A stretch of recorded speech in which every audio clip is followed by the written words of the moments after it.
they probably need a bit of practice on the subcontinental wickets. I think the Australians believe in carrying on with the team, whether they've won the game or not. They like to give chance to their youngsters whenever they're given a chance. I think the batting is very strong for the Australians, but the bowling not really very strong, and that's one reason why the Indians got to 285 in the previous game.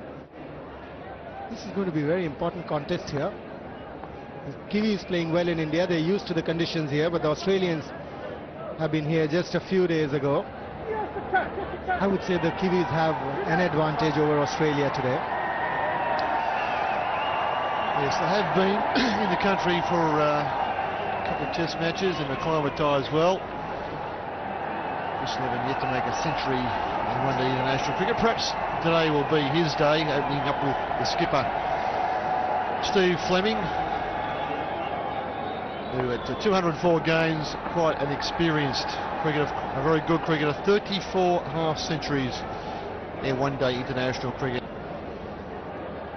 Got an early wicket, or in the same way out to an excellent catch. I think it should swing because at least for the first half an hour, and play says David Shepherd.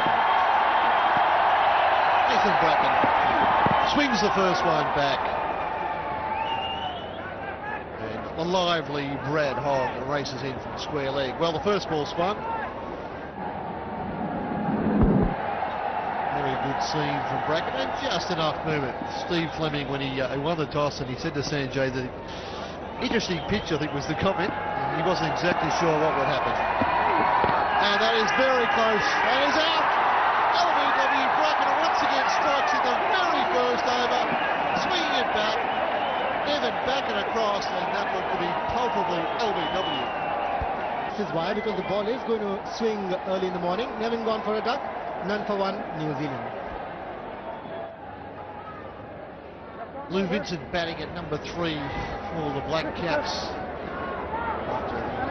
The very early demise of Chris Nevin, LBW to Nathan Bracken. Lou Vincent best fields within the New Zealand side, 58 matches. He's got over 1,000 runs to improve on those statistics. For Bracken's part, 2 games in a row, a wicket in his first over, so doing the job of a strike bowler. And an extra slip comes into position now. We've got 3 slips, no gully, just a man-out point in the middle. And that one swings back, but the difference, Manny, is that Lou Vincent got forward. I said that's a very good delivery. Now what Bracken is trying to do here is pitch the ball up. That was a beauty of a delivery, coming from just middle and off, going to middle and leg. Lovely stuff. There's an improvement there. He got a wicket off the 3rd ball in the first match. This time got a wicket off the 2nd. 8 for 53 against India off his 10 in the first game. And that's close again. Maybe a fraction of bat in that. He swung every ball back into the right-handers so far.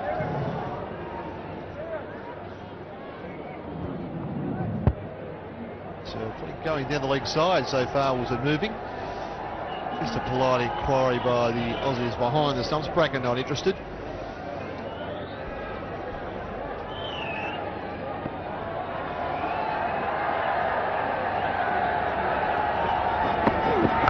And once again the ball comes back in. Perhaps this is the time you can have a short leg, because that defensive stroke off Lou Vincent took the inside half of the bat, popped up in that short leg position. Looking back at Steve Fleming, no, he's not on strike.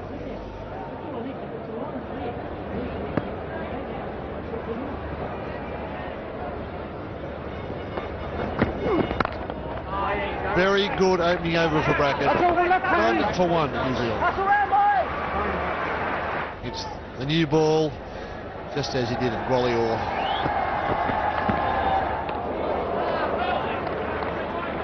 And he can often swing it back into the left-handers. The first one didn't do much at all, just went across Steve Fleming.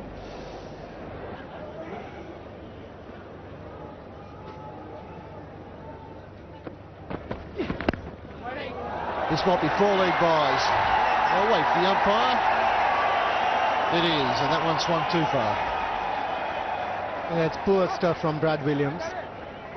Now the skipper has got 3 slips for him to bowl outside off stump. What does he do? Bowl at the pads of the Kiwi captain. 4 runs for New Zealand. Whichever way they come, they're going to be important.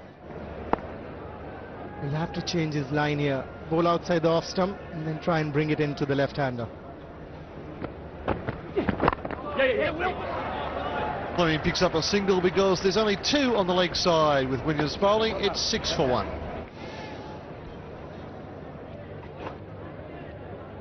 Anyway, I think Steve Fleming's happy now.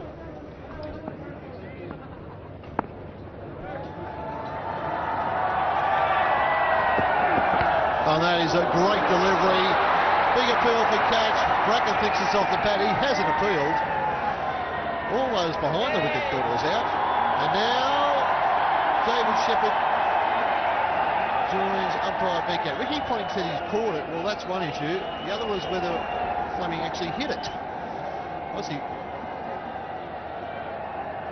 Well, they've had a very brief chat and said not out. I thought he hit the pads and then went to the slips. But what a beauty of a delivery that was. Opened up Stephen Fleming, the Kiwi captain, completely. Hit the thigh and went to the slips. Ricky Ponting got it all right.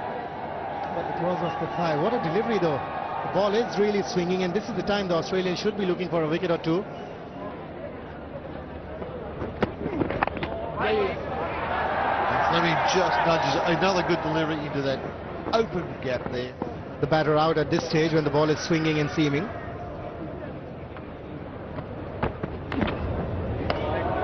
That's a wide delivery. That's wild.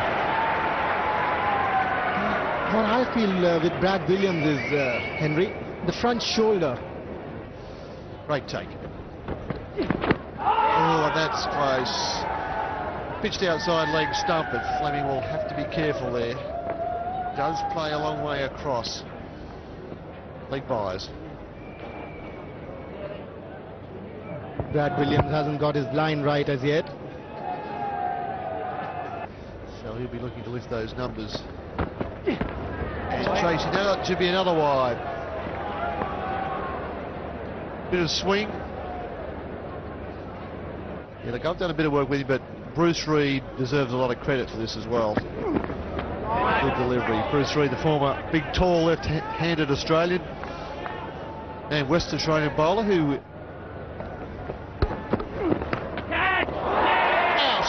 Out this time, no pad in that. Another piece of delightful bowling from Nathan Bracken. The Kiwi captain departs. That's the beauty of a delivery, and you were talking about Bruce Reid helping Bracken out. So, very lucky man, Bracken, I would say. Jeff Lawson and Bruce Reid helping him out with his bowling. That's a beautiful delivery. The seam right up there. Lovely catch from Adam Gilchrist. Happy man, second wicket for Bracken. Stephen Fleming gone for 2, 11 for 2, New Zealand.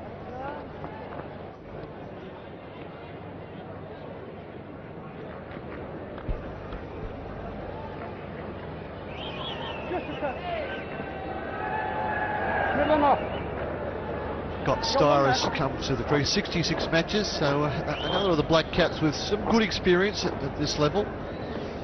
350s and 1 century, but he's not spent each of those 66 games up the order. He's been down the order a lot, genuine all-rounder. And now the Australians do have the close-end man. There are 3 men on the leg side, fine leg, and that close catcher on the leg side, and a mid-on. And that one right underneath the bat. Oh, Scott Styris, 11 for 2. I got him.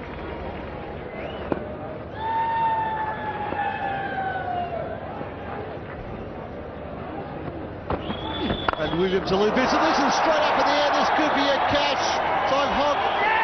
Bickle is the man mid off, and well, Lou Vincent on 0. That is a reckless, ill-disciplined stroke. Brad Williams is happy. I don't think Stephen Fleming will be. What was that? Absolutely in no position to play that stroke. Trying to pull it from outside the off stump.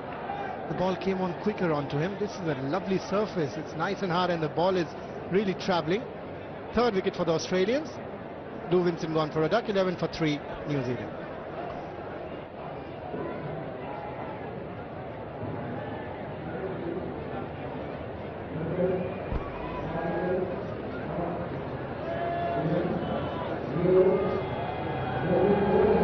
Williams. Just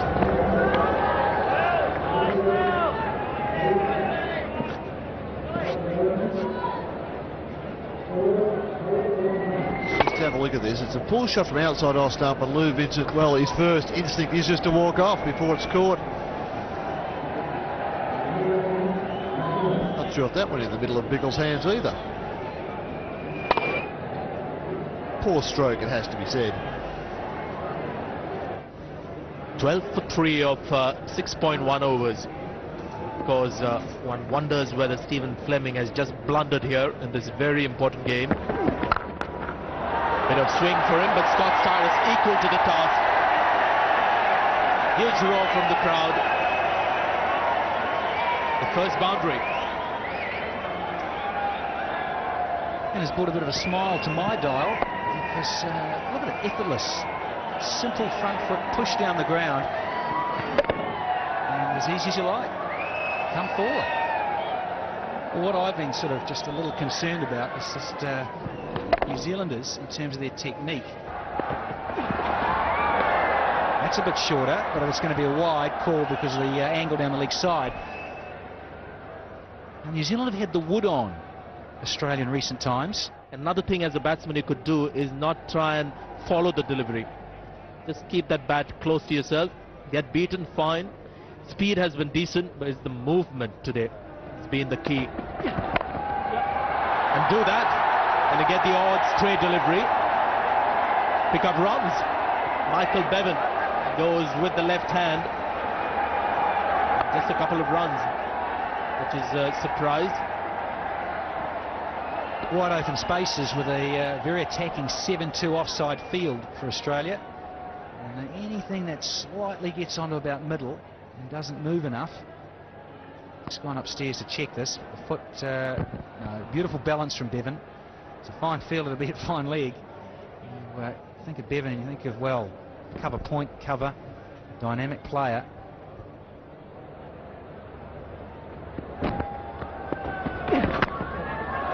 Gone. Another wicket is followed. Regulation catch in the slips. Scott Styris on this occasion pushing at the delivery, and had he run the third run, things would have been different. I thought there was an opportunity to pick up the third run on the last ball, but there you are. Scott Styris walking back. Again, it is the radar that is right. He's got his lines right, his lengths right, and that's a lovely piece of bowling from Williams, and good catching from the Australian skipper. Ponting doesn't drop those, and Styris has to go, and New Zealand in disarray, absolute disarray. He's gone for 7, New Zealand now 20 for 4.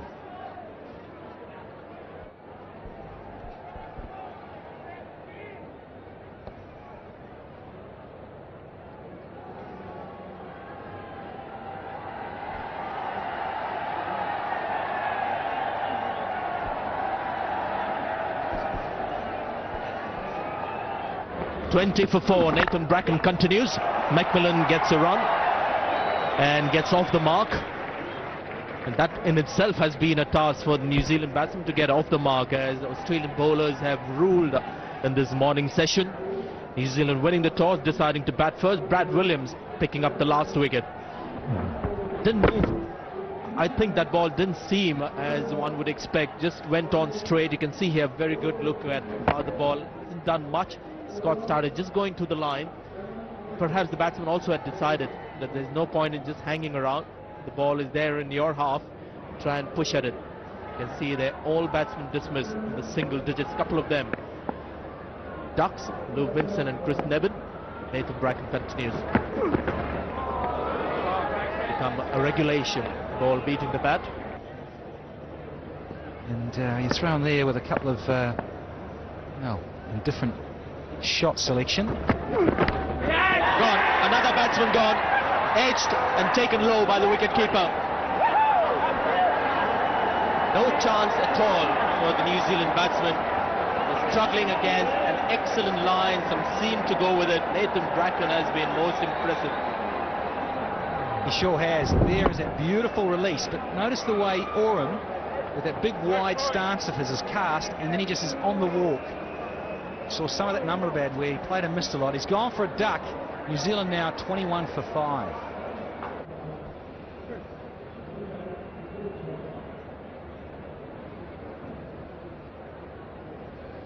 Well, the number 7 batsman has walked in just about 15 minutes after the game has started. That doesn't quite happen with Chris Harris, but there he is. John Buchanan must be very pleased, especially after the outcome of the last match. Australia have should be called wide, and also by picked up after the last defeat at the hands of India. This is coming back with vengeance for Australia. Have a look at the length there again. Pitched up. It's gone for runs on this occasion. The batsman was equal to the challenge. 9 overs gone. 26 for 5.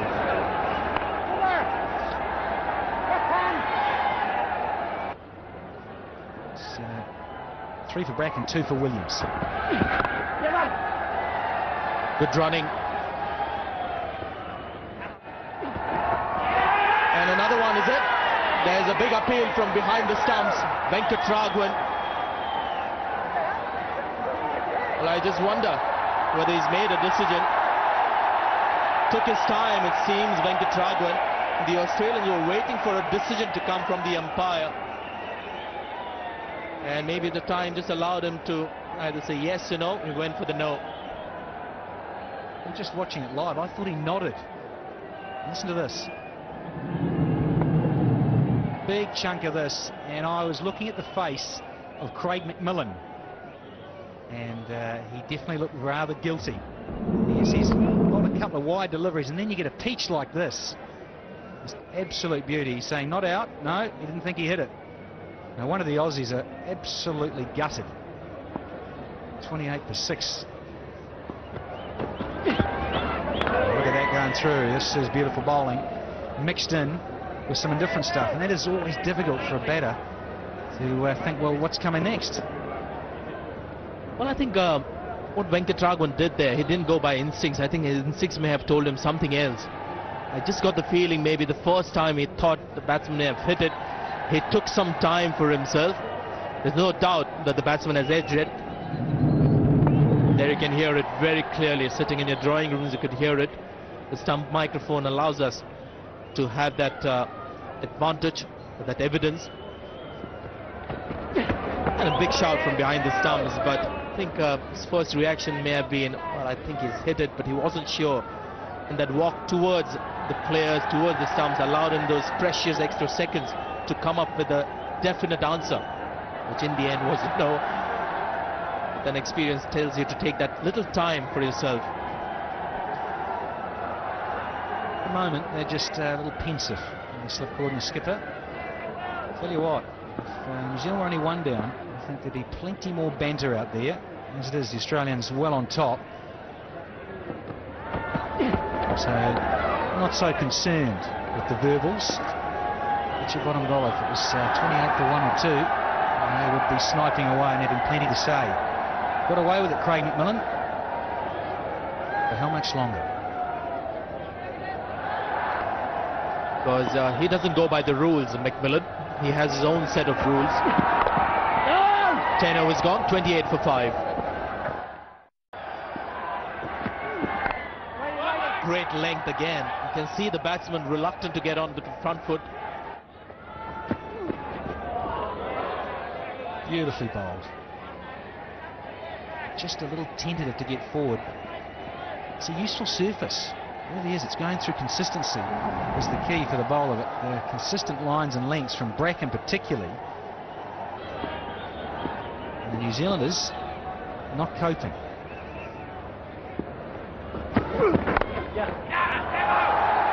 Chris Harris will get a run.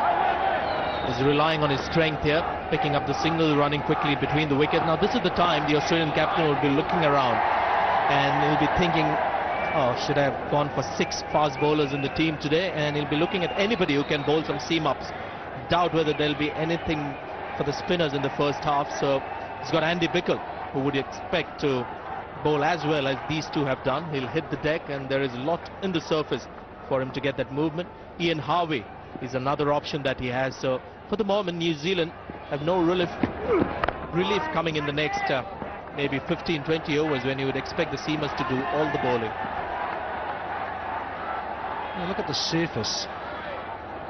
I've been impressed with it, I have to say, because the amount of grass that's left in it is it looks a little motley, and it looks very different from a lot of the tracks around India, but I've been impressed with it. And it's not outrageous movement off the seam. There's enough there, sure, because it's a brand new ball, but it is the movement of the air that has caused the problems. And New Zealand just not played it that well. Been a little tentative with their feet. Vincent's was a poor option, and Jacob Oram, who well, he hasn't batted since the Ahmedabad test, and he was pretty much out of sorts there too. He didn't look that flash, and couldn't get it off the square there in Ahmedabad. So tough stuff for the Kiwis. And the other thing is the climatic conditions, Sanjay. Perfect. Not too hot, not too humid, starting at 9 o'clock in the morning, local time, now just before 10. A bit high on the pads, 11 overs gone, 28 for 5. Well, you were mentioning there was a lot of advantage. Starts off with the wide, Andy Bickle. You were mentioning about the advantage. There's a lot of moisture on the pitch, but Stephen Fleming had the choice. Previous game, God knows what else went into his mind. And sometimes they say that you've got to keep cricket a little uncomplicated and as simple as possible. You see a little bit of moisture, put the opposition in.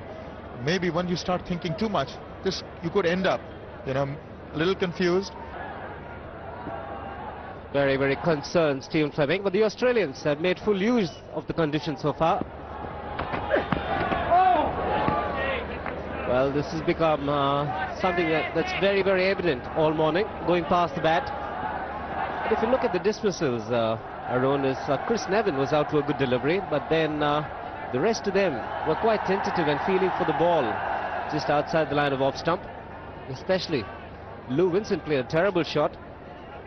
Something that the batsman contributed to.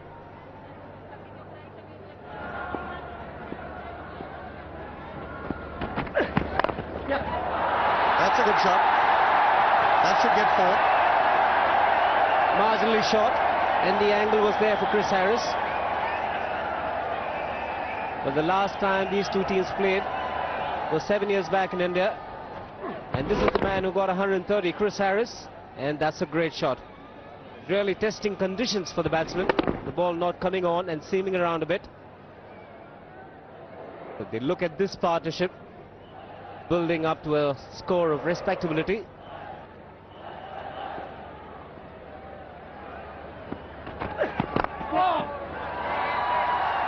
Very much in danger of that lowest total ever, and also an opportunity for Australia to get a bonus point.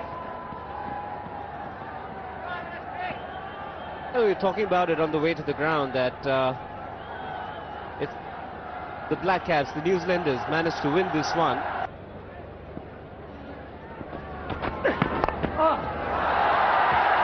Michael Bowen will cut it off. It's 40 for 5.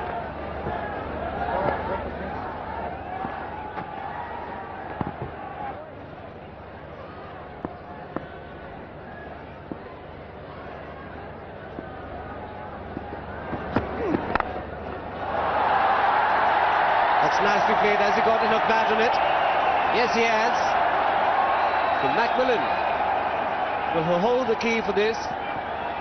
The attacking batsman, he needs a few more boundaries. That's his natural instinct, to attack the bowlers. A bit of an opportunity over pitched to try and search for that movement by Bracken. Beautifully played. Very well struck. That should give him a lot of confidence. It's an hour and a quarter into the game, so things would be settling down a bit. Once again, much slower this time. There's veering in pace as well, Nathan Bracken.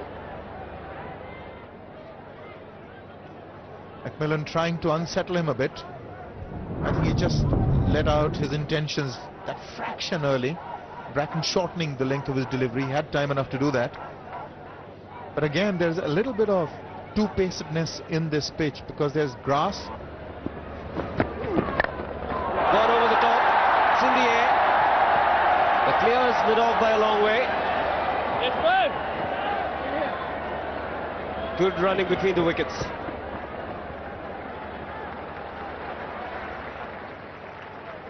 So now it's clear that McMillan wants to take the attack to the Aussies. In the air, it wasn't quite there for this particular shot, but he brought it off. Just wanted to clear that mid-off fielder, managed it. Didn't quite get hold of it. But he's really not going to take anything lying down anymore. He's going to take the attack to the Aussies, and that's not a bad ploy at all. It's 47 for 5. The freshness would have sort of evaporated, at least on the surface. The ball is also getting a little older.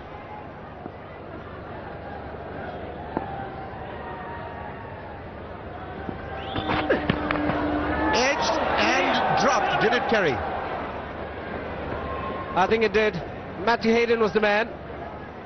Once again, a poor shot from McMillan. He was opening the face of the bat. Normally a very good catcher, Matthew Hayden.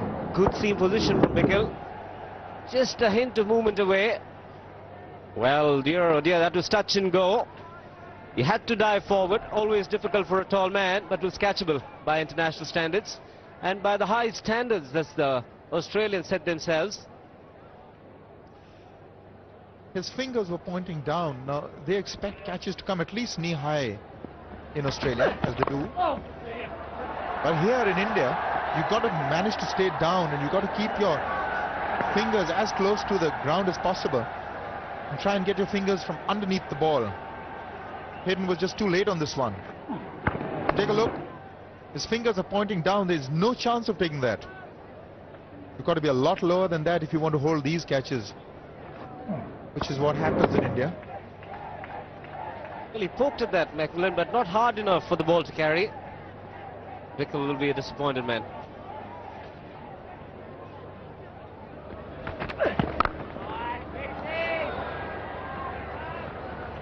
Well, talking about the positioning of first slip, really depends on the keeper. And Adam Gilchrist will hold the key. He's got to judge the bounce and stay in a position where Matthew Hayden and Ricky Ponting will give themselves the distance where the ball will carry. Take a look at the fingers that we're talking about. Just in no position to take that catch at all. It's landing on the half volley. He's got to get his fingers from under the ball. It's 49 for 5, New Zealand. It'll be Ricky Ponting, who's been quite happy with the way things have gone. So Harvey continuing. McMillan picking up a single there. It's the New Zealanders, Black Caps as they call themselves, and the Aussies fight it out. We have a couple of commentators, one from New Zealand and one from Australia, Danny Morrison and Jeffrey Lawson. Thank you, Shiva. I was smiling. Daniel's looking a little bit down in the mouth. Though as two former bowlers, we're quite happy with the state of the pitch. I must admit that I still don't think it seemed that much. A little. Oh, Tusi up there behind his laptop. Srinivasan Dadkatharakarn at square leg. May have missed one. It might have been 6 for 27. However, it's not. It's 51 for 5. Australia's still well on top. Oh, and that's close. I think it's pitched outside leg stump. Looked ugly, but pitched outside leg. Maybe not talking about his appeal. Harvey excited, but yeah, most definitely I think this is going to be pitching just outside. A little rueful smile there from umpire Shepherd. Just outside. And probably would have gone on to hit. That's the frustration that Lord's. I mean, fractionally outside leg stump. To Gloucestermen in a way. Shepherd had a lot of his cricket there for Gloucestershire. And of course Ian Harvey, the overseas player, one of them. The Gloucestershire County Cricket Club. Might sneak a single here. Could be a leg by. Could be a leg by. It is 52 for 5. Damien Martins there. He saved that last shot from Chris Harris, and the man just in front of point, Andrew Simons. Earls will wander over towards extra cover point.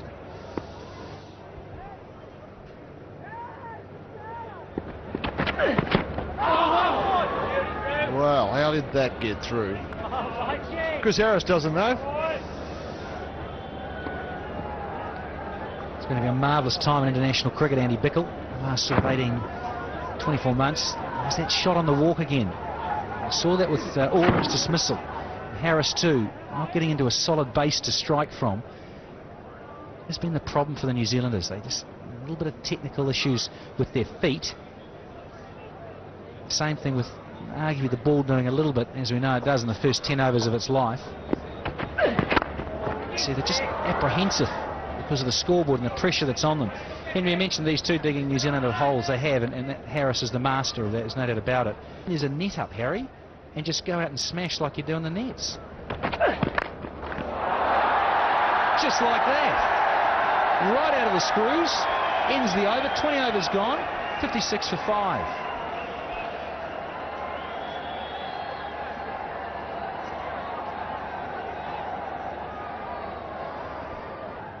Well, Henry, you're saying this could be another little gem of an innings from Chris Harris.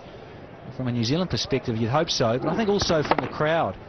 With, well, not quite a full house, but they're still coming in. I'd just love to see New Zealand get through to complete their 50 overs. And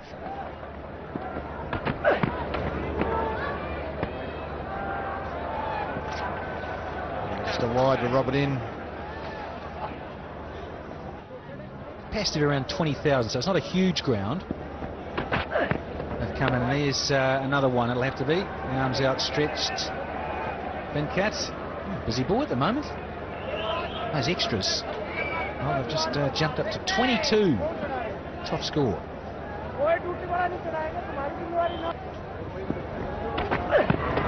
Another wide. So a good game's a fast game.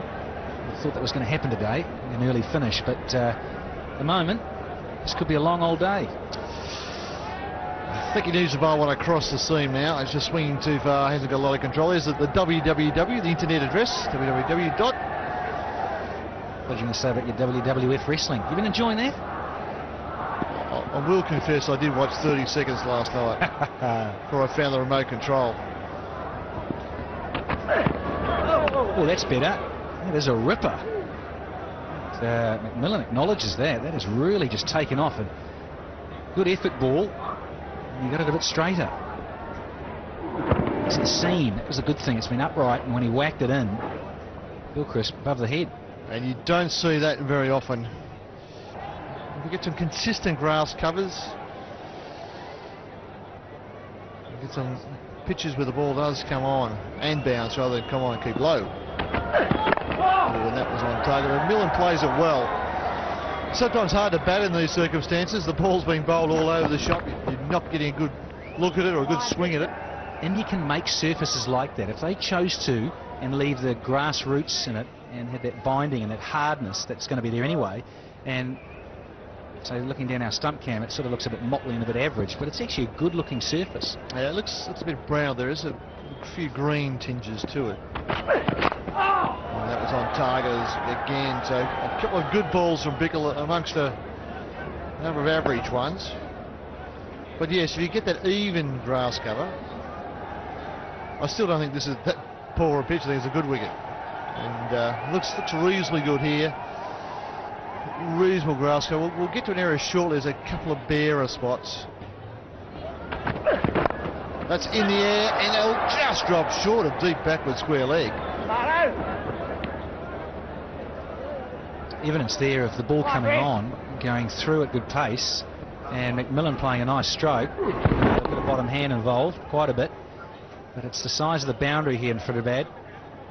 Nearly down the throat of Damien Martin.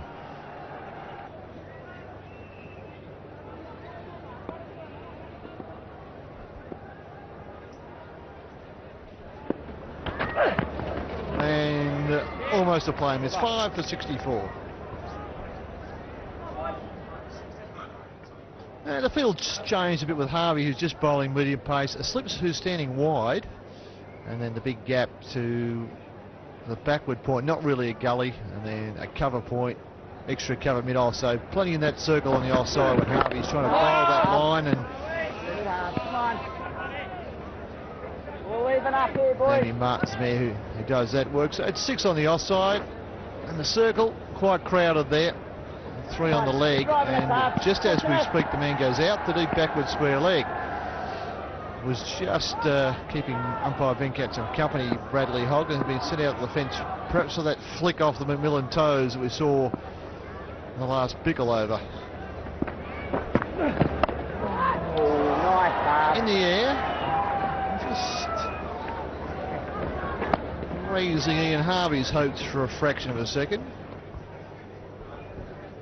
Hint of excitement. Having the keeper up allows McMillan to have that back foot planted behind the popping crease.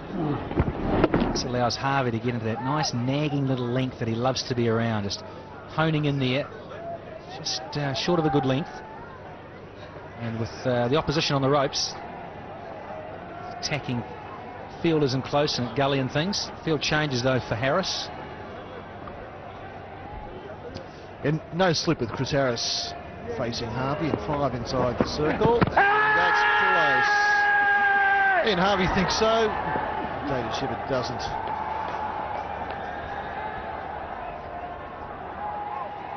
Might have been a little bit of woodenness, or was it pitched outside? Just jammed it. Yeah, just slightly. Just squeezed it enough. Harvey knew too after he'd appealed.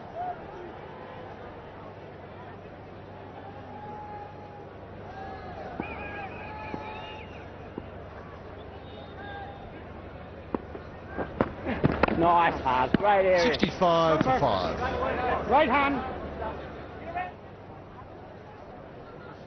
Worked out too well. Close, but I think that pitched outside leg stump as well, so it's not really happening for Andy Bickle at the moment. Lots of wides and a few good deliveries, not getting any joy from the umpires.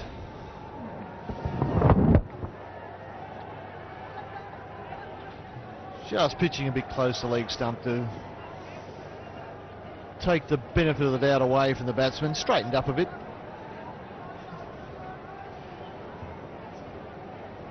So still movement in the air for the bowlers. We're in the 24th over. We saw no delivery swing at Wallior. On there, it's still swinging. Oh. Just quietly. There's a beautiful delivery. The length, when he gets it right, and then he gets that channel, that corridor of uncertainty. It seems to tad bit of wobble, but it's still pretty much upright. Just allowed just a hint of movement away, so just off the track as well. It's that length where a lot of the New Zealand batsmen have just been on the hop, just been on the walk. I think back at that delivery he nicked was a similar one, just a fraction shorter, but he nicked it, and the feet weren't planted. Well, he thought about playing that just for a fraction of a second. The first thought was play it, then, oh no, I'm not touching this. Well, like those sort of roaches you had the other day. I was never going to touch it. You were all over it. It's that lovely little channel again. It's one of these players, in terms of their diets as well, have to be very strict. It's, they want to keep playing. Getting a bit of... oh, that's nice again. There's it's a wide slip in, but it's going to beat everyone. Hayden's moved a long way to his right, and it's beaten Harvey. No chance at third man. The decisions captains make. They move the first slip to second slip. It played well, McMillan played it down, got over the top, but it was never a chance. Beautifully picked the gap. Well, Andy Bick will be tearing his bleached blonde hair out.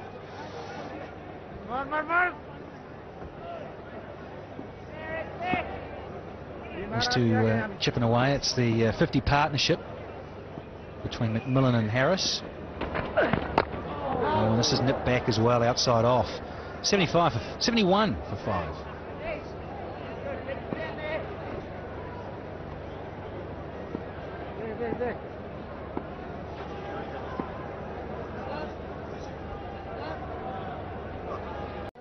Ian Harvey, Chris Harris, that's close again this time. No, I thought David Shepherd pulled the finger out of the pocket. This will be leg by, so I thought he took the left hand out to give you. I thought, well, pitched around leg stump again, but Shep teased us all. A little excited, Henry. So I see it just pitches out again. Is it on the line? Well, I've seen those given. It's Gavaga, a margin of it, just outside the line, but disappointment for Harvey. So there's Gloucestershire man, former player there, David Shepherd, might have got the finger out. No. Work hard, great area. Shepherd's always been leaning buddy. towards a bit of a not out man. Good one here. But, mine goes back to the test match where Tuffy, but Verinda Sehwag got nipped back a long way, and generally if he thinks they're out, David Shepherd, he gives them very, very quickly. And I think he felt might have just been a little bit too much error of doubt. Let's pull back a bit. Another shout. And this time he's given it that one. Pitched middle, straightened up. Chris Harris was a long way forward. That was the big factor Dave Shepherd had to take into account. I like the line, but long way forward. Chris Harris unhappy. The Gloucester men, well, they finally do strike. They have got together. Look at this. It pitches right on middle, straightens. I think it's a good decision. Yes, he's got a long way forward, but look, it's hit him below the knee. It's got a long way to go, but it's still, I feel that's a good decision. He's gone for 14. New Zealand now 73 for 6.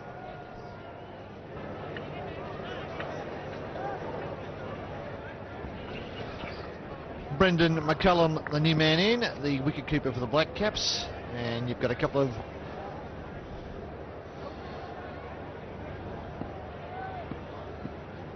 Brendan McCullum, the new man, to face Ian Harvey, and gets a reasonable delivery first ball. And there's some new men up in the commentary box. Maninder Singh joins Sanjeev Mandreka. Thank you very much, Jeff. This was straight and no doubt in the umpire's mind. You've got to give Ian Harvey the credit. The early on was close, and this one was simple, plumb like before. Ian Harvey was extremely unlucky in the last match when there was a similar shout not given. They made sure this time that there wasn't an iota of doubt in the David Shepherd's mind.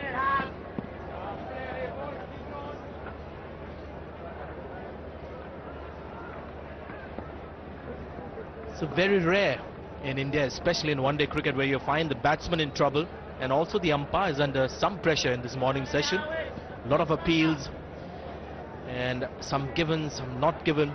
You don't find the umpires under such kind of pressure in one-day matches, but this has been the rare game in India. But things haven't been predictable. He's driven that, he's found the gap as well. That's four. It's at the halfway stage, 78 for 6.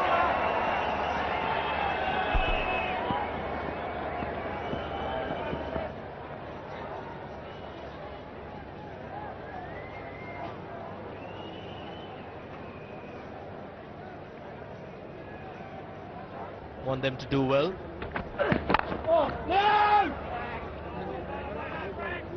The wicketkeeper McCullum getting off the mark with a boundary, and good shot, got to the pitch of the ball. Yeah, he's got a lot of promise. Whenever you talk to any Kiwi, they speak very highly of him. They think of him as the future wicketkeeper batsman for New Zealand. And he'll have to score a lot of runs today. Sanjay, they have to get anywhere close to 175, 200. Well, yes, I think going by what the curator has been telling us, the afternoon session might just be very good for batting. So that leaves you no chance as a batting team when you're batting on a fresh pitch. Not easy to get the runs.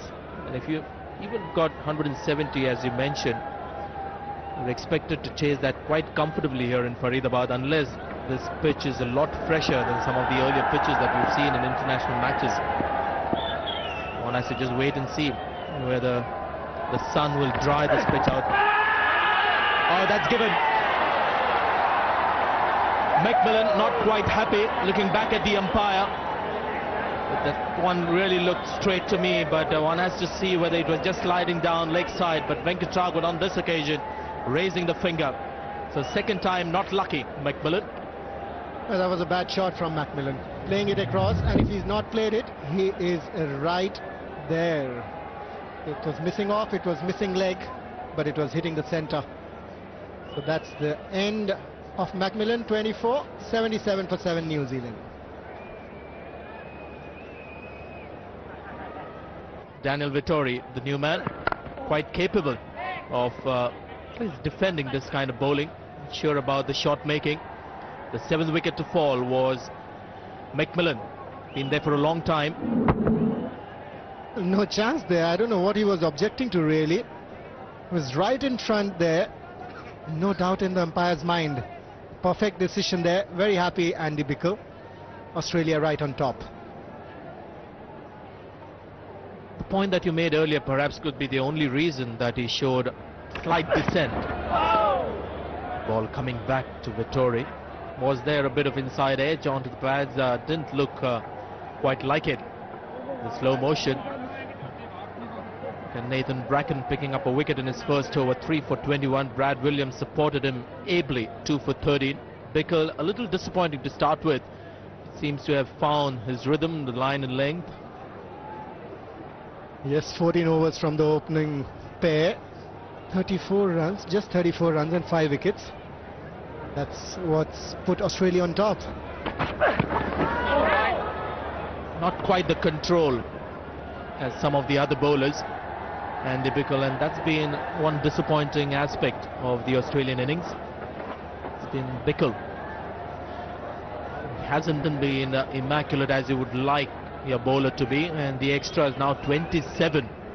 By far the top scorer in the New Zealand innings, Mr. Extras. Amazing to see that it's houseful here in Faridabad, even though India is not playing. It goes to show how much the people in this country love cricket. 78 for 7. Oh, that's a wide.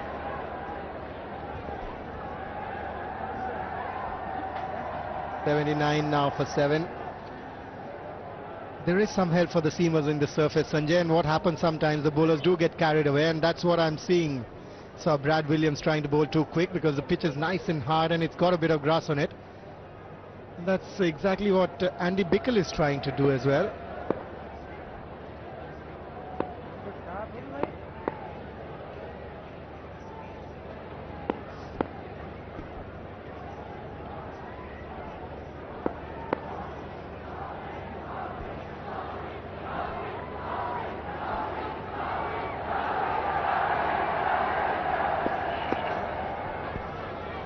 As you would expect, still very much on the attack, the Australians.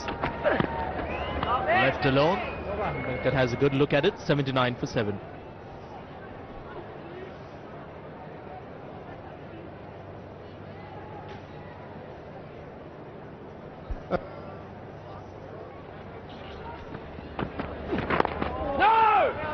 That's good thinking, Sanjay, because what the Australians need is to wrap up this New Zealand tail.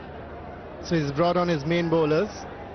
The first spell, 6 overs went for 13 runs. Brad Williams, 2 wickets. So that's what Ricky Ponting, the Australian captain, wants now. He's not looking too much at overs left. He's just looking at 3 wickets left. So I think his bowling strategies will be worked around that to get those 3 wickets as early as possible. Plenty of overs left. New Zealand. There's a great chance they might not utilize that as Brendan McCullum gets another sharp delivery.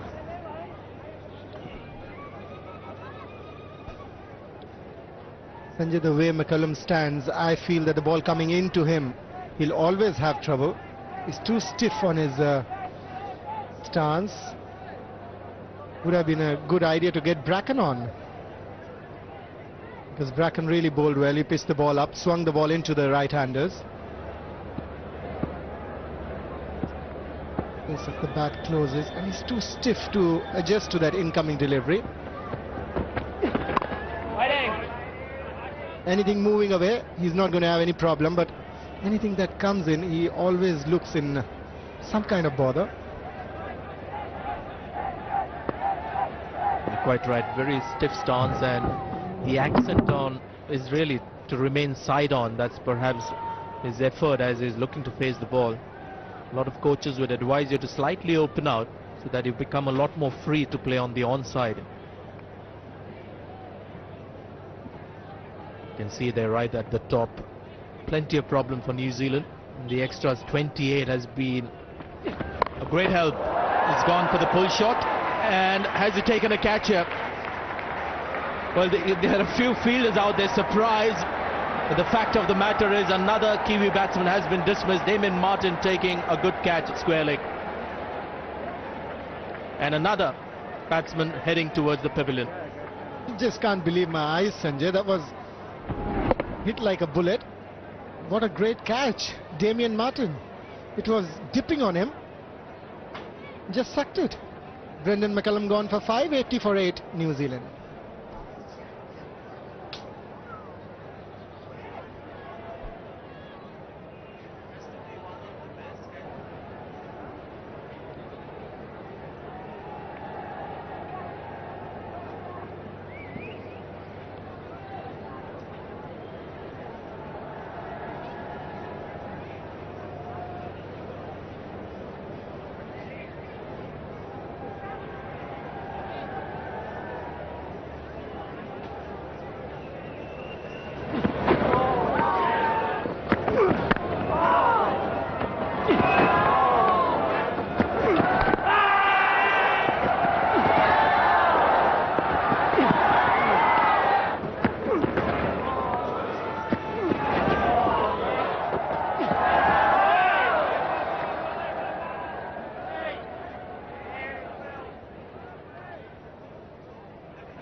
Impressive strike rate for Paul Hitchcock, but he'll have to show some defence here. That's what New Zealand want. They have to play out the overs. Just the 2 wickets left and almost 23 overs to go. It was played well enough. And the last wicket, Mani, you've got to say this is as good a catch you'll ever get to see. I think it's one of the best I've seen, really. I just couldn't believe my eyes that he had grabbed that one. But this was just a reflex catch. Now any athlete would really go for it, and I think Damien Martyn is very athletic. That was a great catch. You've got to be very athletic to really get to that ball to catch it. The eye and ball coordination has to be great. Anticipation has to be spot on. 80 for 8.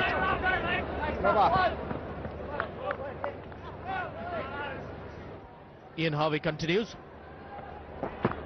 New Zealand in a desperate situation, 80 for 8, great chance that they'll have to bowl before lunch.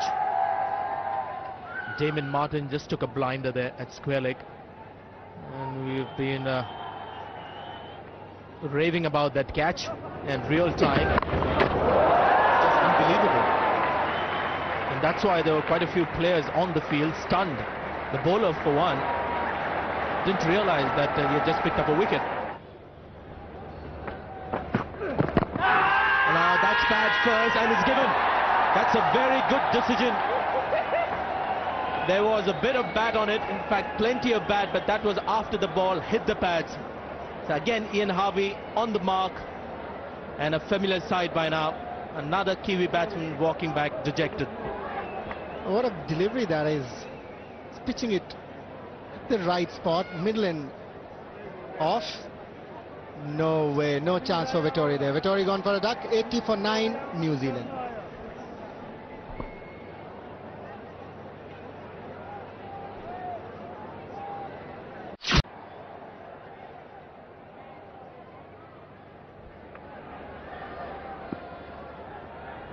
Ian Harvey continues. Ball, the shot delivery. Daryl Tuffy gets off the mark. Not too many batsmen have been able to do that. So Daryl Tuffy, very impressive with that first ball.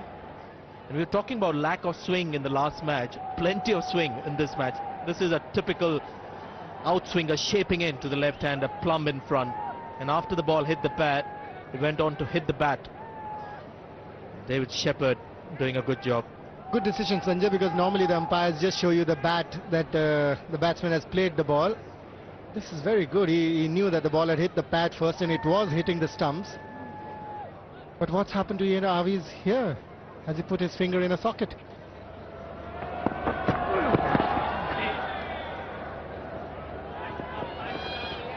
He could return with some of the best one-day figures all time. He's in his 7th over, 1 maiden, 9 runs, 2 wickets. Actually, there are a few records to look forward to. One dubious one for Australia, maximum extras possible. 32 has been the record extra that they've conceded. That was at Cochin in 98. They're very close to it, 29, and the lowest team total for New Zealand is possible against Australia. Another 12 runs to get for New Zealand if they can just overtake their lowest total against Australia, which was in Christchurch 1990. Gilchrist and Matthew Hayden might just have to come out to bat before the lunch interval, which means they'll still bat on quite a fresh pitch.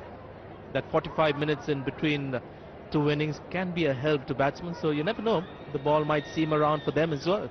Be interesting to see how they come and play in more or less similar conditions.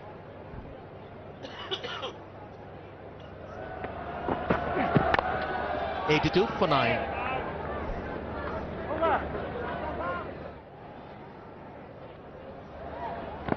Williams to Hitchcock, yet to get off the mark. Just the 1 wicket left for Australia.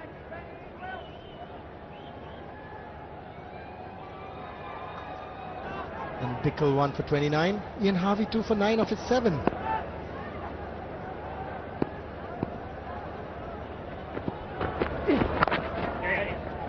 It doesn't happen too often in one-day internationals that the captain doesn't need to use the fifth bowler. Now that's bad cricket. They don't pay any penalties for that.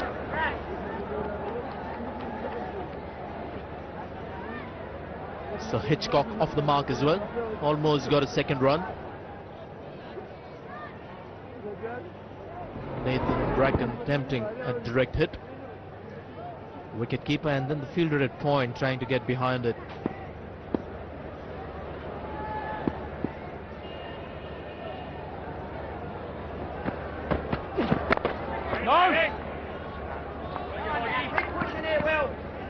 Poor decision from Stephen Fleming in the morning. He was there on the pitch for almost about an hour in the morning, Sanjay. He was so confused what to do and what not to do. I think he asked about 10 people what is going to happen here, because they have this impression that these pitches in India are going to get slower and lower as the game progresses. But this one did look nice and hard, which would last for 100 overs. He must be regretting his decision now. I think it's a reaction from what happened in the last match at Gwalior, India-Australia. Familiar sight. Not too many players behind the stumps getting excited with that delivery. It's been happening all morning. Yes, what happened in Gwalior was very clear to see that the bounce died very quickly. Now, was that because of the pitch or the wet ball? I'm not so sure. But although the Gwalior pitch looked very hard on top, I think the base wasn't as hard. You could see that it crumbled very quickly. So that's how this pitch is a little different. Perhaps the base also is quite hard, not maybe as fragile or as crumbly as it was in Mohali. Daryl Tuffy has been most impressive. He's played better than some of the Kiwi batsmen have. This is what happens, you know, Sanjay, when you get a bowler who's coming to bat that early. He wants to prove a point to his batters, and then he wants to have some score behind him so that he could bowl as well. So maybe he's concentrating a little harder than what he normally does. Well, he is the man who wreaked havoc with the Indian batting in that first session at Mohali. He'll know what it feels like to be at the receiving end. The ball is doing some talking here. White ball, another one. So coming very close to that record for Australia. Maximum extras conceded, just too short now. Sanjay, I was wondering when it is going to happen in this over, because this is the 30th over and they've only had 29 extras. So in the 29th they had 29 extras. I was waiting for the 30th one to come in the 30th over. Brad Williams didn't let us down. There are the extras, 29.5 overs.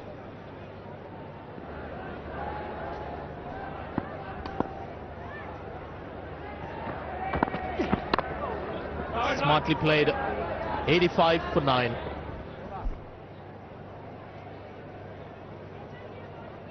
Quick men have done the job. Matthew Hayden, his birthday today, world record holder in Test match cricket. Nice individual scores. A nice stroke from Hitchcock. And he's not the worst, is he? Go all the way to the rope for 4. Lovely timing. Just the 7th boundary in this innings for New Zealand. And a very convincing one from Hitchcock. Brad Williams slightly on the fuller side. Good extension of the defence. The timing was what he's looking at. The sweetest spot in the bat. The sides are not very big here. Brad Hogs chase in vain. And this would be something that the Australians would be quite delighted with, the ball coming on to the bat. Big shout again. Umpire Venkatraghavan thought about it for a fair bit. Batting down at 10 and 11. You don't often get much chance. It's Williams. He's pitched on and he's done a lot, and it's pretty high as well. So, good decision from Venkatravan.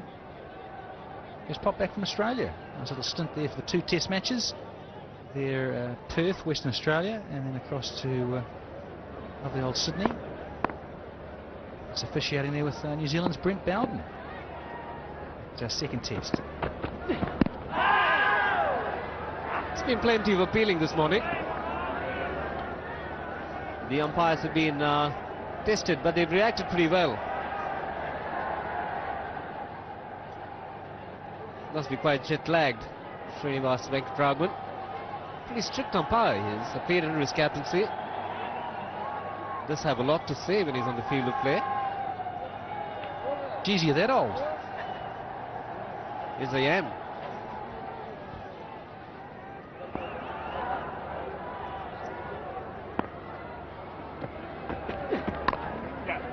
Will pick up a single. 90 for 9.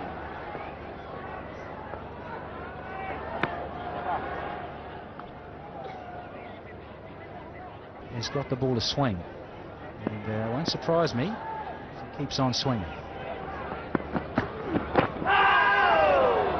That's a beauty. Real beauty to start off with. No looseness. Right into the block hole.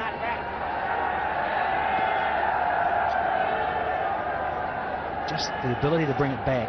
Lovely seam position. A little inside edge on this, but the tail enders looking for that right up there to Hitchcock. Hitchcock should be aware of this, because Paul Hitchcock's a pretty useful death bowler himself. Likes to get it up in the block hole. He'll know what Bracken's trying to do.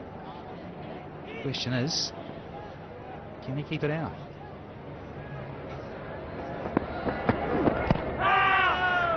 Well, he's got to be careful, Hitchcock, and not trying to get his front foot far too much across. Have a broken toe. Well, you can see the Aussies celebrating there. They always celebrate, don't they? They love a party. Australians, very good at it. To be fair, a fairly useful sporting nation. Do well. Lots of different codes. He's gone a long way in swaying. It's just come off the pad of Hitchcock. Half-hearted glance and probably a couple of leg buys. Yes, indeed. 2 leg buys would make it 32 extras. That's equal the record, the number of extras conceded by Australia. In India, that is.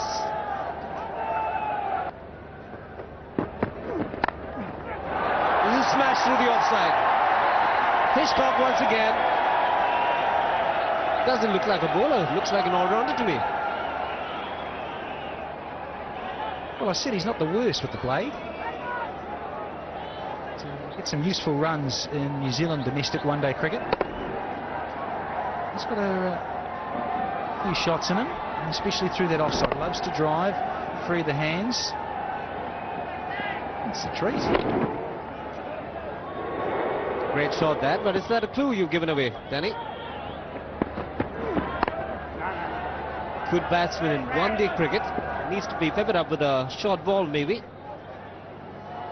Yeah, you're right. 6'4", 5" Bracken. I'd try and get in there and hurt the batsman. Try and get one up around his head there. And as we know, in this day and age, you can do that in one international cricket, provided it's not too wide and too high over the top of a batsman in his stance.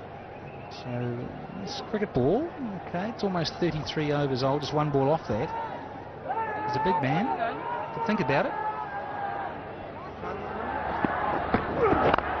Going for the Yorker again. It's 96 for 9 after 33.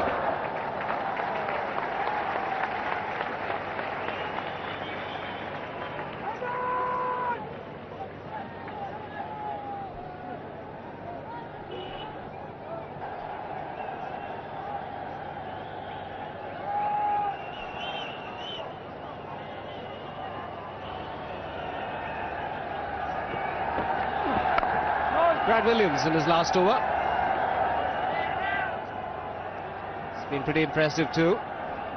But what we're seeing is 96 for 9. You'd expect it to be one of the great bowling performances. And looking at the extras, the number of wides, about 17 or 18 wides, is something that would not go down well with the Australians if they're looking at bettering the records. But the crowd, they're quite delighted. They always are when they're on television.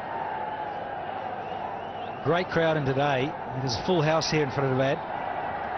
Something like 20,000 jammed in here.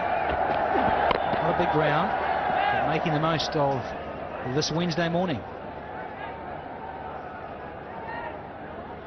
We call back office and said we'll be there in the afternoon, half a day off. Well, the way it's going, Shiv, 96 for 9. But, as you say, could be all over very, very quickly, especially if Gilchrist and Hayden get going. Brett Lee, miss you. Well, he's not here. He's got a abdominal strain. Gillespie has got that as well, and Glenn McGrath's getting over his ankle injury. Oh, well bowled and well played from Tuffy. He read it. Thought that Yorker was coming. New Zealand itching closer to the 3 figures. We called the bluff right. Darryl Tuffy, the man at square leg, was pushed back. Damien Martin was the fielder. Gave him the impression that he was looking for the short ball. And Darryl Tuffy doesn't look like an LBW candidate. The shuffle took him wide outside the off stump. Well, the big fella's got a highest first-class score with 79 versus Wellington. So he's no mug. And gone, that's it.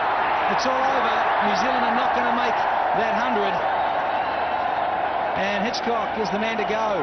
And a smart catch. Williams ends with 4 wickets. And Matthew Hayden, they look just so easy, the Australians. Very disappointing performance from the Black Caps. The Australians are full of joy. Seam up marginally short in length, too close to the body to cut. And Matthew Hayden, the second time that he's got a catch, he's taken it. And taken it very well to his left. Hitchcock, the man to go. He's gone for 10. And New Zealand was all out for 97.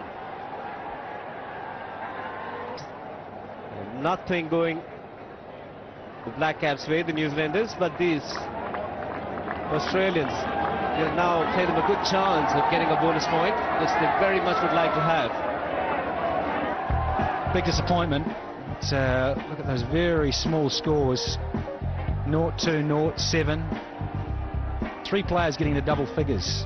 24, 14 and 10. And then you just have a look at extras. His top score in a one-day international. Not very good batting, but great bowling by the Australians.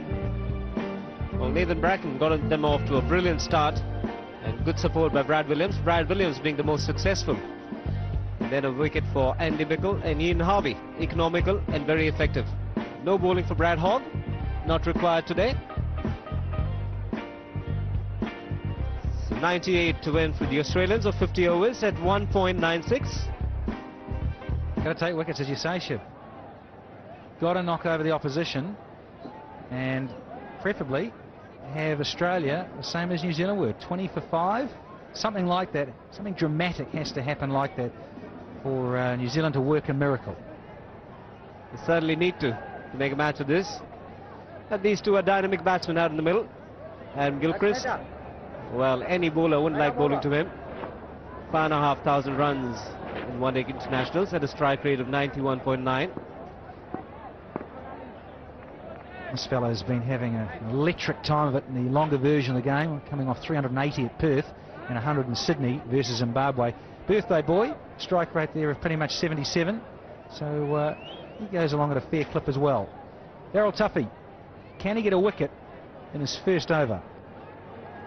He's bowling to Adam Gilchrist. Straight away goes for it, and it's over the top for 4. Well, everything going in that area. When the New Zealanders batted, it went to the hands of the slips, but Adam Gilchrist going for it and going very, very hard. In fact, sliced it at the last moment to get the elevation, bit of width provided, going down on his knees and slicing it very hard. Fine of third net, boundary. If you're going to flash, flash hard. Feet don't go. They don't need to with this man on strike. He knows that anything that is slightly up, it's going to get the treatment. Just off the pads here, one would think. He's keen on 2, Gilchrist. He wants the strike. I'll be looking for getting this target quickly. Those sorts of things with bonus points and run rates could come into it later on in this tournament. It certainly will. That's a big bonus from India's point of view. If New Zealand and India, because they had to share points in the last game, New Zealand and India shared points in Chennai. If it comes down to the net run rate, this 97 all out would be a crucial factor.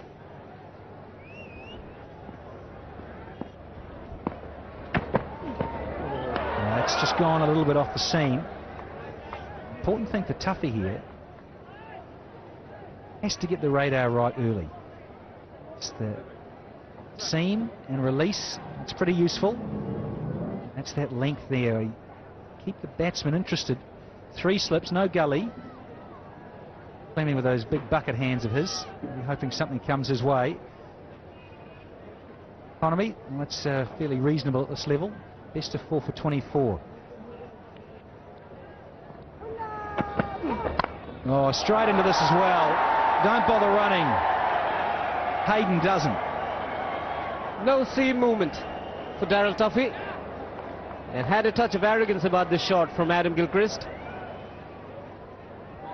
Well, this is the demolition man in full flow. Nowhere near the ball, the feet. But hand-eye coordination extremely good. Watching it right into the bat. And with so many men in the catching area, once you get the gaps, it's going to be a boundary. Ricky Ponting must have a little quiet smile to himself, losing the toss. It's a harsh shout there. Did he hit it? Did he get a bit of wood on this? Bowler wasn't that interested.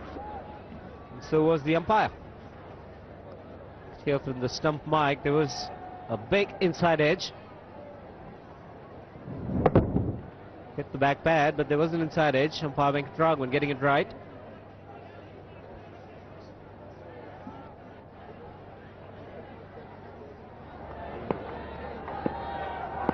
Ten already, Australia. They're into double figures. It's batting outside the crease, Adam Gilchrist. And again, just launches at this. That is outstanding. 14 without loss after 1.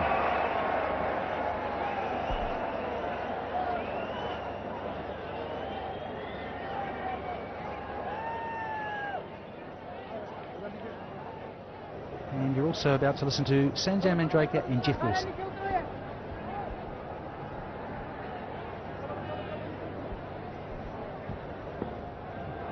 Jacob Oram continues around the wicket. A typical Australian start. Not a surprise to see 14 on the board, 1 over gone. Adam Gilchrist taking no prisoners.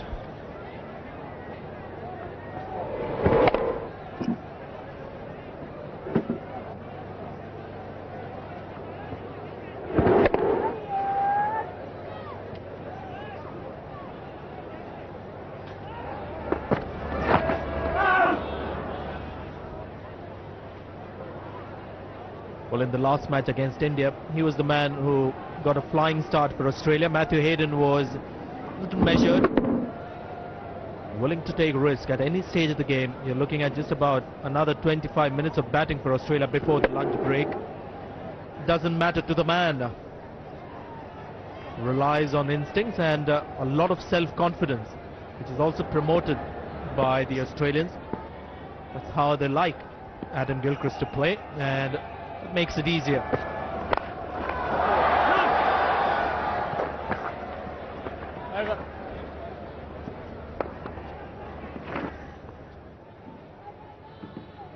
This is nearly 4, nearly 8.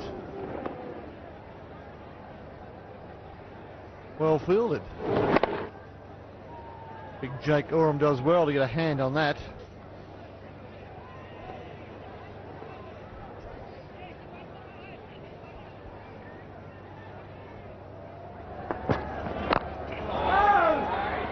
Yet to get off the mark, Matthew Hayden. Well, in just about, 40.2 overs for Australia. If they get 98 and win this game, they get the bonus point. Now, isn't that a tall order? I think they're trying to get 2 bonus points.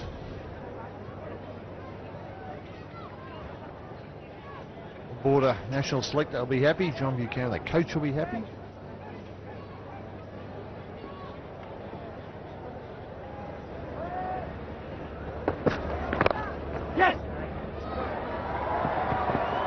Gets off the mark, Matthew Hayden. And it will get Adam Gilchrist on strike, who is already on 12. Well, I can see how the bonus point comes in.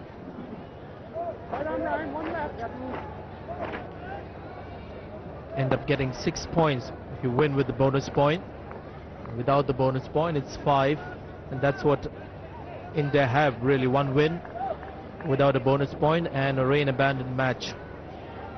And the team that achieves a run rate 1.25 times that of the opposition shall be awarded 1 bonus point.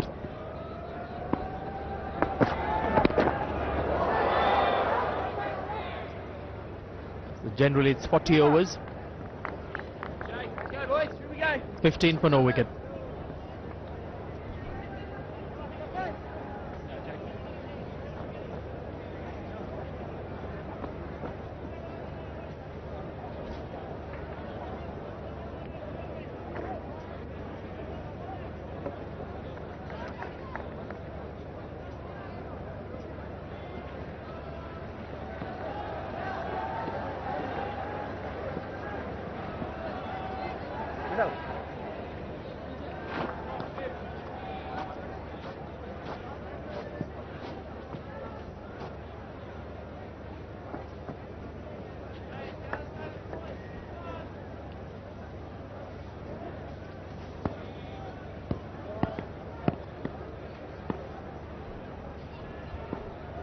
Daryl Tuffy will get a single to the brilliance at point. Crowd has been very appreciative with all 3 aspects on the field, whether it's good bowling, batting or fielding. Let's just say it's an unbiased crowd. It certainly is an unbiased crowd. They've appreciated all the play. I thought coming here today, Sanjay, they might be perhaps pro-Australian because they want that India-Australia final, but fairly objective. Oh, that's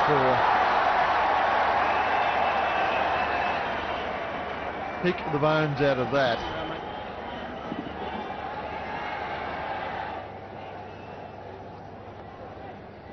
The only disappointment of the day for the crowd will be it will be a short day for them.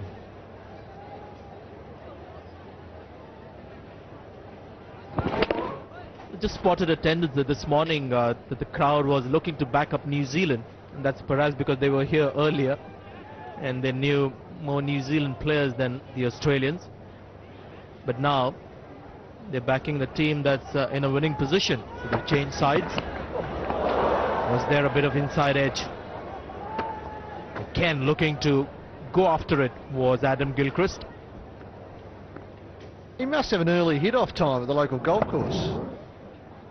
Little bottom edge there. Well, the bottom edge made it go down. Often those don't carry. Brendan McCullum did well to clean it up. Maybe Stephen Fleming needs a long off.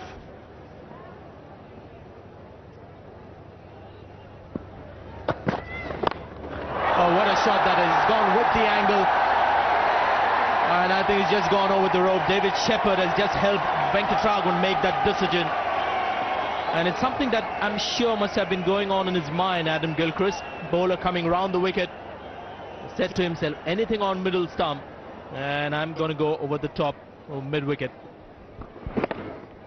Just fetches it off the stumps. That was probably hitting middle about halfway up. Deposits it, haven't even the sponsor sign.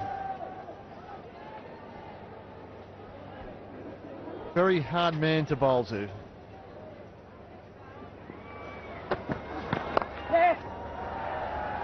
And mid-on just fudged back to the edge of the circle, and that gave Gilchrist a single. He has to move back a bit to try and save or catch a big hit, and that just allows Gilchrist to get off strike.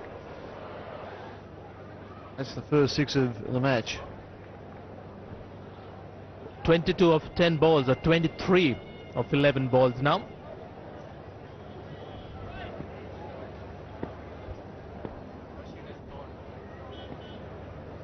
It's gone off the edge. Third man should be able to stop that one. Jacob Oram is the fielder.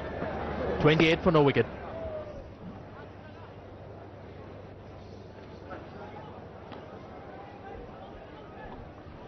Well, he's the ideal bowler to be bowling in these conditions when there's something in the pitch.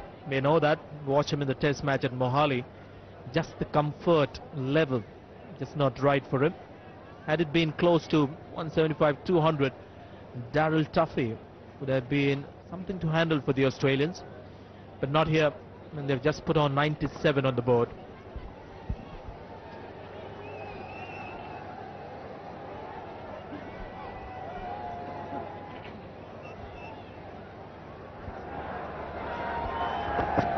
Jacob Oram comes round the wicket. Matthew Hayden has hit that sweetly.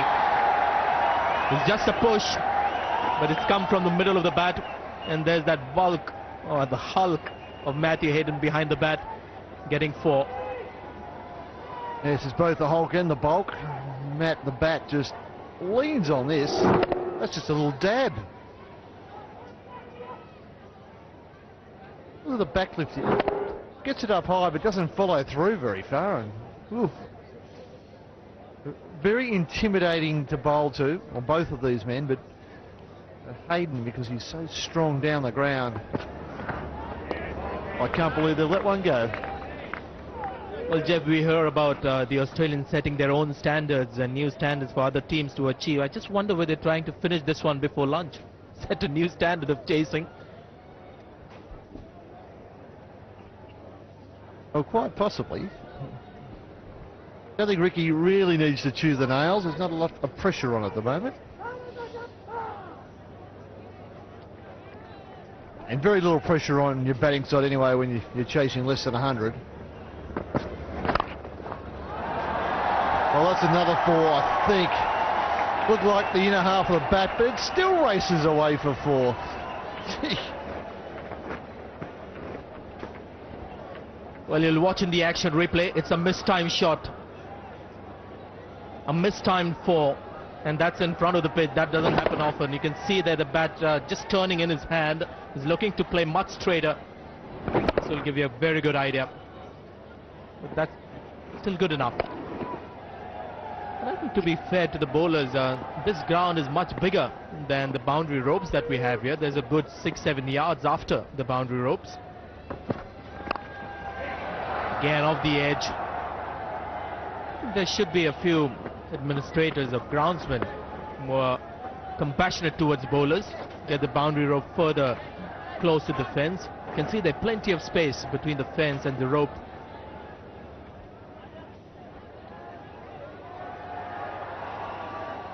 You can see that on all sides they could go back a few yards, make it a fair contest.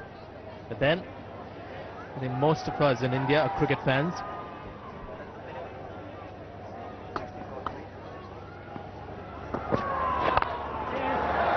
It's not timed again, but still this is going to be another boundary of a mistimed shot.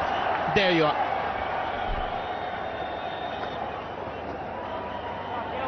Frustrating time for a bowler and a captain. It's just so helpless. What can you do? Two quality players, world-class players. You've only got 97 on the board. If bowlers are trying to bowl a good length, and these two players who can belt any sort of attack, the best attacks in the world they can belt. He's taken it. Big hands of Jacob Oram. Just one left hand was enough.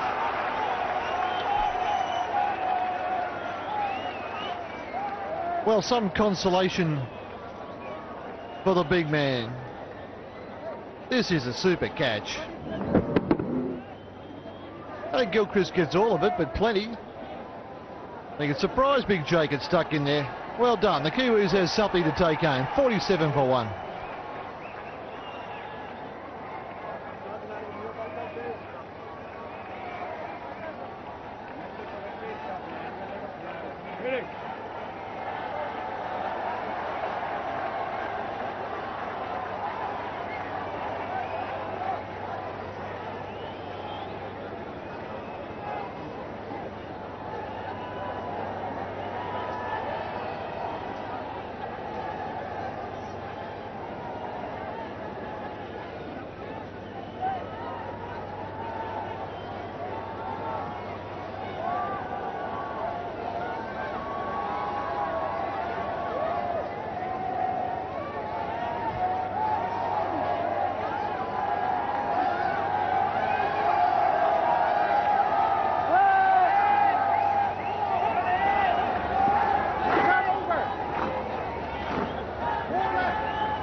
Rated on many cricket ratings in one-day cricket as the #1 batsman today.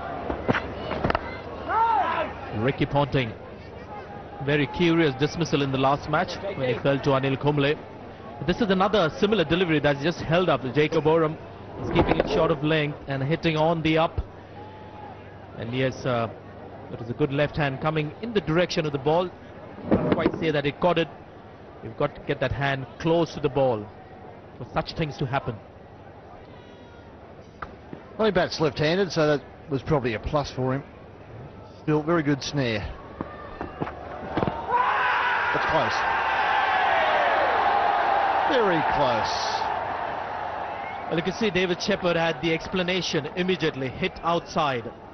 So the impact is going to be outside. The off stump can't be given. He's just repeating that. Gets a good stride forward and across as well. Yeah, that's slightly outside the off stump. Well, Sanjay Mandrake, the batsman, says it's slightly outside. Henry Lawson, the bowler, says that's pretty close. Yeah, 1 millimetre outside the line, Shep, that. Now, was that off the glove? No, just maybe a flick of the pads.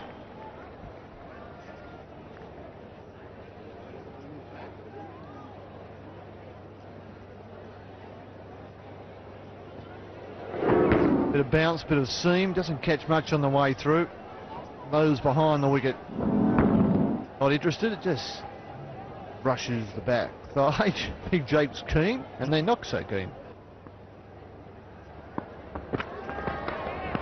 6 overs gone, 47 for 1.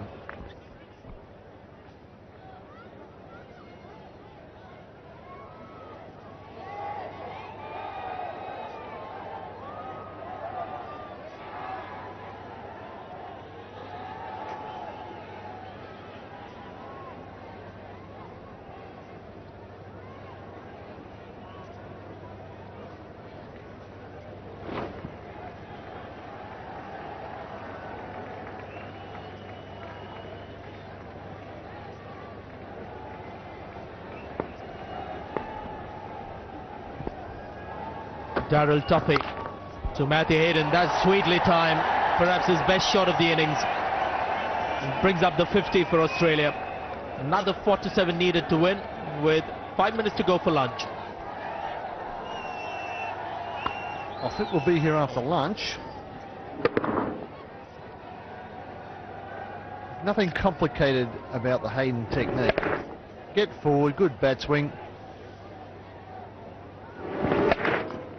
Good timing. And from Tuffy's point of view, he has to bowl that sort of length to try and get a bit of movement. He can't bowl too much shorter. That's a defensive length to bowl there. So I think this has been unexpected. As Hayden drives effortlessly through extra cover. There appeared to be no energy in that stroke at all. He just leant into it. Matt Hayden is a big unit. He's got a big bat. Just hardly touched it. Just out there having a throwdown.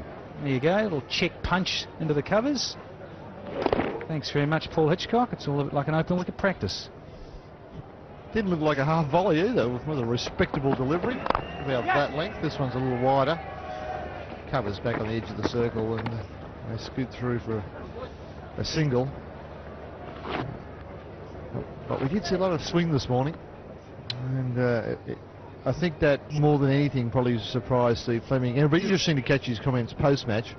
Obviously, if you get rolled for 97, you say, well, maybe we should have bowled. I mean, that's a fairly obvious comment, but it was more the swing than anything. A bit of good carry here and a little bit of seam. Go! Waiting! No! Just on that, I just hope that the groundsman, the former international player here, Vijay Yadav, I believe he played 19 one-day internationals, played a test match, and this is his first test match pitch that he's been involved with. It's a huge no ball from Paul Hitchcock. Yeah, I just hope he doesn't get crucified, because I think it is a good surface, except that by starting at 9 AM, you see that freshness in this pitch. And as you're saying, Henry, it just went with the swing in the air and then carried off with the hard new green seam. Just went on that little bit more as well, so it was a little bit more pronounced. And so, you know, if you started the game an hour and a half later, like we do everywhere else in the world, might have been a different story. Yeah, 9 AM start. The sun didn't come up till 14 minutes to 7, and I know that because we were halfway here from the hotel by then. No! No run there, 61 for 1.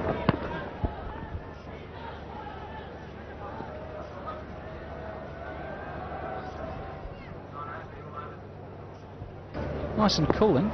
Right, that's one of the biggest cricket shows off the field of the year.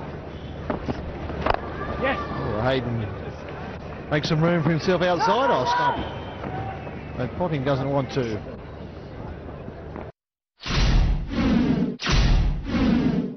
This is seam up time. No!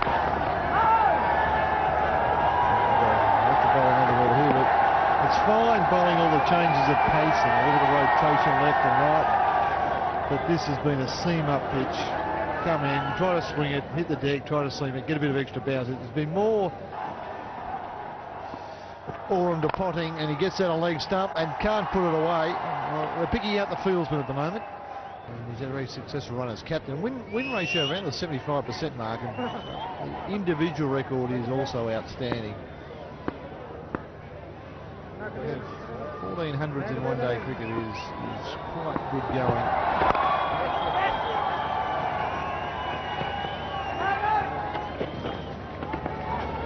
Just on that, see, there's 1400s and 181 down to the substitute fielder. Dearly love to be out there. He is a right arm outswing bowler. Run rate, nothing to speak of. In terms of required rate, it is a foregone conclusion. So open wicket practice for Ricky Ponting and Matthew Hayden.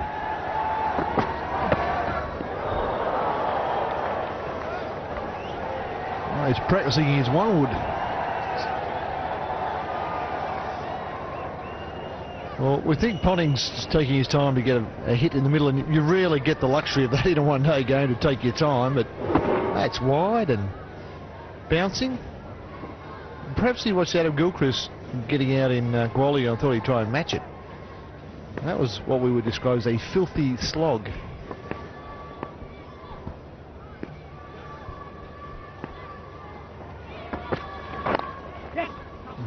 This time he just punches it through the gap.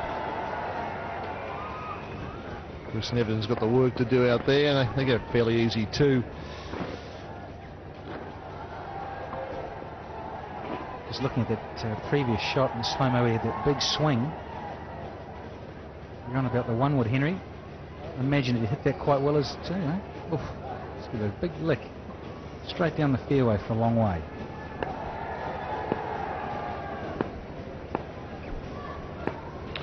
Fairly standard stance, but that shoulder width for the feet. Just a fraction wider. Whatever, it works for him. We've got Big Jake bowling to Big Matt. The two guys that perhaps should be in the Rugby World Cup at the moment. Couple of locks. So it has been great coverage watching some of that from down under. Rugby World Cup 2003 from Australia. Super coverage.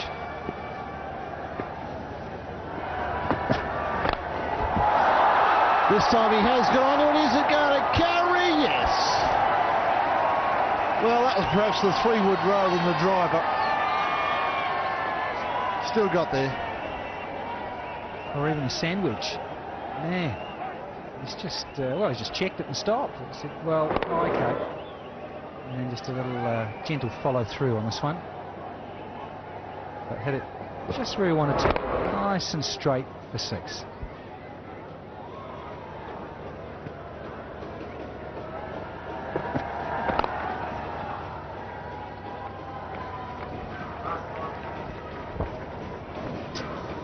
Let's just have a look at this one again.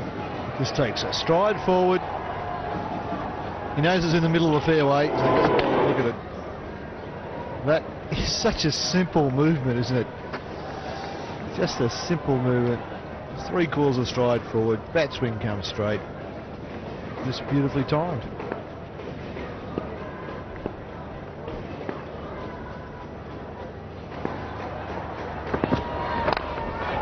And again. 1, 2 bounces for 78 for 1.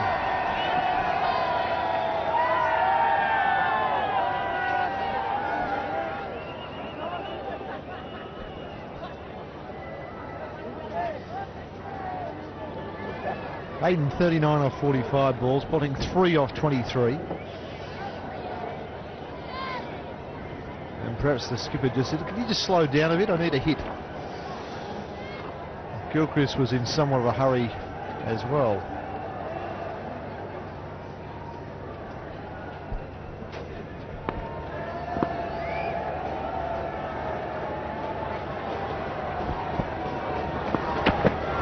Old Tuffy to Ricky Ponting here on drives, that'll be 4.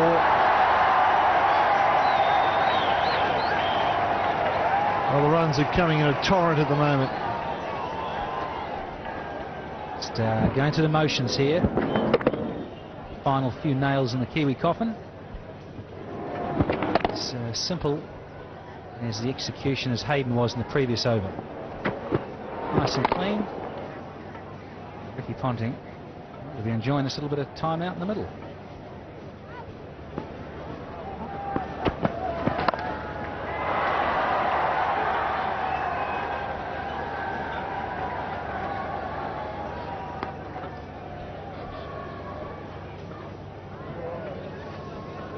Let's have a look at that 6 again.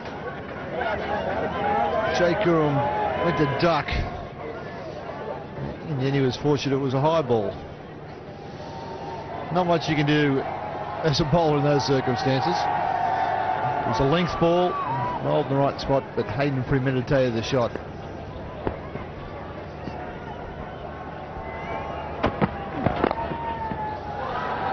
Off the toes. This might be 4 as well. If it gets on the practice wickets down there, it could scurry away. No, great piece of fielding.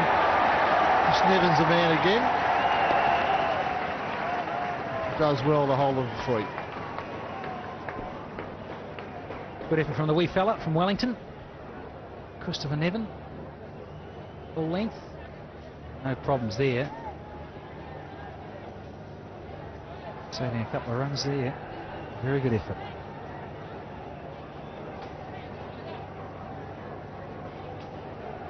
The crowd have just started to lift a bit with these runs starting to flow. Buzz around the ground.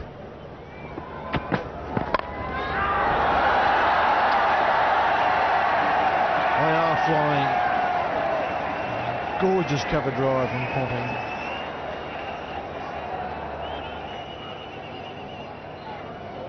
Superb cover drive of the cricket ball. And a weight going forward, head position. And thanks very much.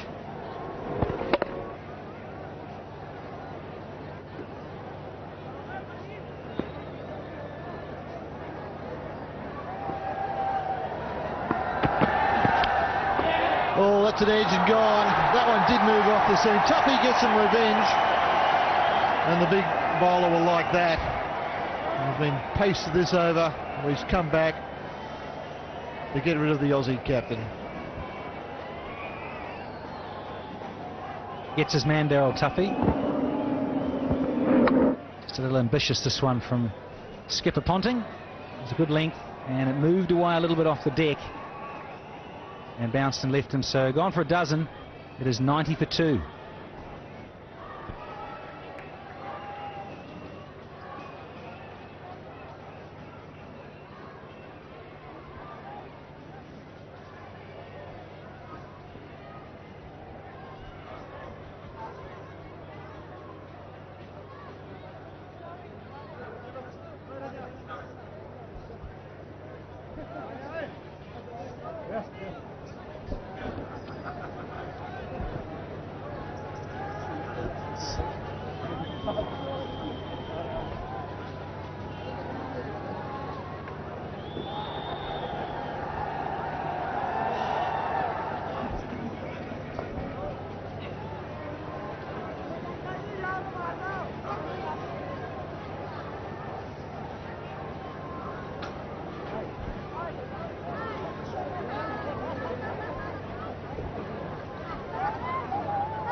Davey Martin's the man on strike.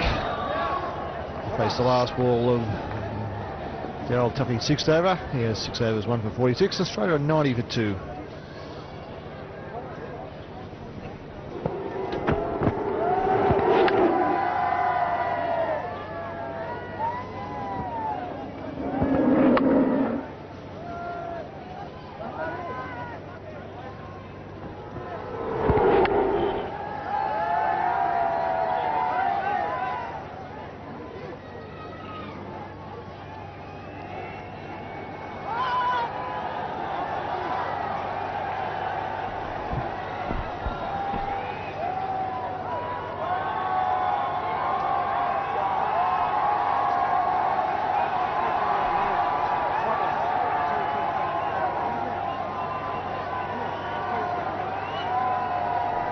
Before Australia get up and win, Daniel Vittori is going to have a rip, and in the commentary box will be Sanjay Mandeka and Laxman Shivarankrishnan.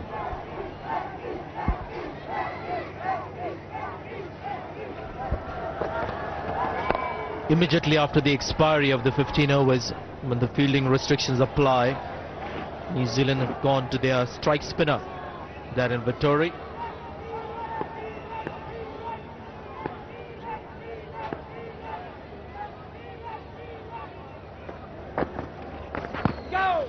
first over of spin today. Didn't see any from Brad Hogg. Australia didn't need him to bowl. Stephen Fleming has no other choice but to attack. Slipped 3 men in the offside. Inside the ring, 2 inside the onside, inside the circle, stopping the single. Oh, yeah, Danny Boyd. Bit of turn there, Sanjay. The moisture often helps the ball to grip onto the surface, and if the spinner has the ability to impart enough revolutions in the ball through the air, you will find the ball turning. Good position of the seam. A little bit of bounce as well. No fielder there. That was the only weakness in the field. The last thing Fleming wanted off his left arm spinner was a short ball. Had enough time, Matt Hayden, to put it off. Had so much time that he could pick a spot. No men in the deep on the offside. And this is there for the asking for Matty Hayden, who's been in superb touch right through the season. One shot away from a victory for Australia. Yes. 3 more needed now to win. Has arrived on the international scene and really got a reputation for himself. Matthew Hayden was how he played on Indian pitches. Left arm round the wicket. And both seamers and spinners pretty adept at handling them in these conditions. Ricky Ponting, on the contrary, has been struggling a bit. Again today, 12 of 27. Didn't get too many on the last trip as well when Australia was here. So the Australian captain has some work to do individually, but as a team, they're doing fine in this game. Damien Martyn now on strike. 2 runs to win. 3 to win. Nice juicy full toss to get off the mark. 96 for 2.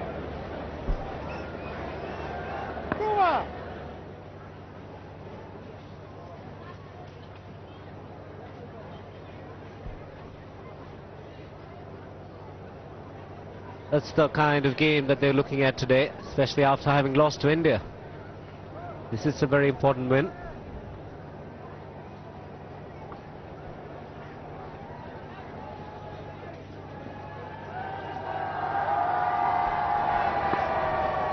Daryl Tuffy to Damien Martyn. Copybook player, a typical Australian batsman, comes from that typical Australian mould. Well, better late than never to wish the birthday boy, Matthew Hayden, 32nd birthday. Can he get a 50 on his birthday? Just 2 to win. 47 is Hayden. Damien Martyn on strike. And so much has happened in this particular match so quickly. We can accept our apologies for that wish coming a little late in the day, but there you are. That's been the nature of this match. Not a high-scoring game, but I think one of the more memorable one-day matches. Faridabad crowd will remember this one. So moves on to 47. This is a contrasting one from the last game that Zimbabwe played here. Douglas Marilia played a magnificent innings, chasing a big Indian score, but this time around a low-scoring one. But it's been full of action though.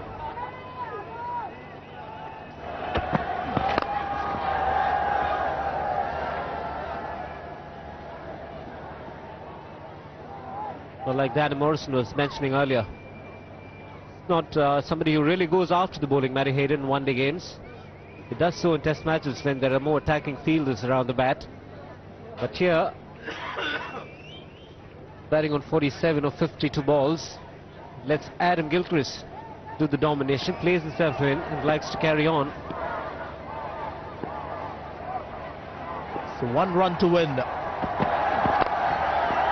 And he scored a boundary. So he reaches the target in style. Matthew Hayden gets a 50 for himself on his birthday. 101 for 2 as the Australians have wrapped this important game very quickly. 18th one-day 100 for Matthew Hayden, and his good form continues.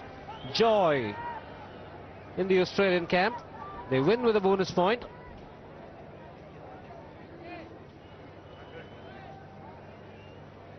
Beg your pardon, 18th one-day 50. So there are handshakes all around. The third match in the TVS Cup One Day Tri-Series. Australia beating New Zealand comfortably after New Zealand winning the toss, batting first, got 97, and Australia reaching that target with plenty to spare, and they also get the bonus point. And also the fact that his inexperienced fast bowlers performed extremely well. Hayden, the man who certainly remembers his 32nd birthday. Getting to the point, there was a cause of concern as far as the Australian bowling was concerned, but under favourable conditions they've done extremely well. So there are 101 for 2. Matthew Hayden remains unbeaten on 51 after Gilchrist gave them a real flyer. 29 of 18. Ricky Ponting not getting too many. Damon Martin, number 4, staying with Matthew Hayden to overhaul the total put up by New Zealand. Well, tough work for the New Zealand bowlers. One, they had the knowledge of just 97 runs to protect. 2 wickets shared by the 2 seamers, which is not a surprise at all. Darryl Tuffy and Jacob Oram, the wicket takers.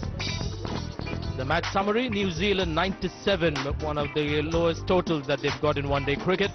Williams and Bracken were brilliant, and Harvey, sensational figures for him. 2 for 9, and Australia getting there comfortably. So Australia wins this third match